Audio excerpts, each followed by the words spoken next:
ಎಲ್ಲರಿಗೂ ನಮಸ್ಕಾರ. ಇವತ್ತು ನಾನು ಹಲಸಿನಕಾಯಿಯಿಂದ ಹುಳಿ ಸಾರು ಹೇಗೆ ಮಾಡೋದು ಅಂತ ತೋರಿಸ್ಕೊಡ್ತಾ ಇದ್ದೀನಿ.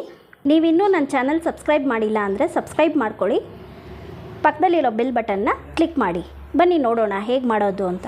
ಅದಕ್ಕೆ ಮಸಾಲೆ ತೆಂಗಿನಕಾಯಿ ತೊಗೊಂಡಿದ್ದೀನಿ, 4ರಿಂದ 5 ಬೆಳ್ಳುಳ್ಳಿ ಹೆಸರು ತೊಗೊಂಡಿದ್ದೀನಿ, ಕೊತ್ತಂಬರಿ ಸೊಪ್ಪು ಸ್ವಲ್ಪ, 2 ಮೀಡಿಯಮ್ ಸೈಜ್ ಈರುಳ್ಳಿ ತೊಗೊಂಡಿದ್ದೀನಿ, 1 ಟೊಮೆಟೊ, ಸ್ವಲ್ಪ ಹುಣಸೆ ಹಣ್ಣು ತೊಗೊಂಡಿದ್ದೀನಿ, 1 ಬಟ್ಲು ಅವರೆಕಾಳು ತೊಗೊಂಡಿದ್ದೀನಿ, ಸ್ವಲ್ಪ ಹಲಸಿನಕಾಯಿ ತೊಗೊಂಡಿದ್ದೀನಿ.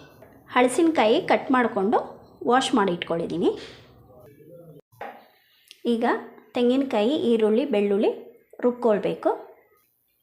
ಈಗ ಹುಣಸೆ ಹಣ್ಣು, ಟೊಮೆಟೊ ಸೇರಿಸ್ಕೊಂಡು ಕೊತ್ತಂಬರಿ ಸೊಪ್ಪು ಸೇರಿಸ್ಕೊಂಡು ರುಬ್ಕೊಳ್ತೀನಿ. ಈಗ ಸಾಂಬಾರು ಪುಡಿ ಸೇರಿಸ್ಕೊಂಡು ರುಬ್ಕೊಳ್ತೀನಿ ಮಸಾಲೆನ. ಅರ್ಧ ಸ್ಪೂನು ಅರಿಶಿಣದ ಪುಡಿ ಸೇರಿಸ್ಕೊಳ್ತಾ ಇದ್ದೀನಿ. ಈಗ ಮಸಾಲೆ ರುಬ್ಬಿದಾಗಿದೆ. ಈಗ ಎಣ್ಣೆ ಸೇರಿಸ್ಕೊಳ್ತಾ ಇದ್ದೀನಿ. ಒಗ್ಗರಣೆಗೆ 1 ಸ್ಪೂನ್ ಸಾಸಿವೆ ಹಾಕ್ಕೊಳ್ತಾ ಇದ್ದೀನಿ, ಸ್ವಲ್ಪ ಹಿಂಗು ಸೇರಿಸ್ಕೊಳ್ತಾ ಇದ್ದೀನಿ, ಕರಿಬೇವಿನ ಸೊಪ್ಪು ಹಾಕ್ಕೊಳ್ತಾ ಇದ್ದೀನಿ, ಅವರೆಕಾಳು ಸೇರಿಸ್ಕೊಳ್ತಾ ಇದ್ದೀನಿ. ಫ್ರೈ ಮಾಡ್ಕೊಳ್ಬೇಕು. ಈಗ ಟೊಮೆಟೊ ಸೇರಿಸ್ಕೊಳ್ತಾ ಇದ್ದೀನಿ, 1 ಟೊಮೆಟೊ ಬೇಕು, ಫ್ರೈ ಮಾಡ್ಕೊಳ್ತಾ ಇದ್ದೀನಿ.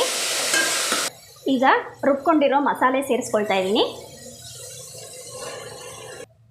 ಮಸಾಲೆ ಸೇರಿಸಿದಾದ್ಮೇಲೆ ಸ್ವಲ್ಪ ಹುರ್ಕೊಂಡು ಈಗ ನೀರು ಸೇರಿಸ್ಕೊಳ್ತಾ ಇದ್ದೀನಿ. ನಿಮಗೆ ಸಾರು ಹದ ಎಷ್ಟು ಬೇಕೋ ಅಷ್ಟು ನೀರು ಸೇರಿಸ್ಕೊಂಡು ಉಪ್ಪು ಸೇರಿಸ್ಕೊಳ್ತಾ ಇದ್ದೀನಿ, ರುಚಿಗೆ ತಕ್ಕಷ್ಟು ಉಪ್ಪು ಸೇರಿಸಿದಾದ್ಮೇಲೆ ಮಿಕ್ಸ್ ಮಾಡಿ ಲಿಡ್ ಕ್ಲೋಸ್ ಮಾಡಿ ಇಟ್ಕೊಳ್ತೀನಿ. ಈಗ ಸಾರು ಕುದೀತಾ ಇರುವಾಗ ಹಲಸಿನಕಾಯಿ ಸೇರಿಸ್ಕೊಳ್ಬೇಕು. ಮಿಕ್ಸ್ ಮಾಡ್ಕೊಳ್ತಾ ಇದ್ದೀನಿ. ಮಿಕ್ಸ್ ಮಾಡಿಕೊಂಡು ಈಗ ಬೇಯೋದಕ್ಕೆ ಲಿಡ್ ಕ್ಲೋಸ್ ಮಾಡಿ ಇಟ್ಕೊಳ್ತೀನಿ.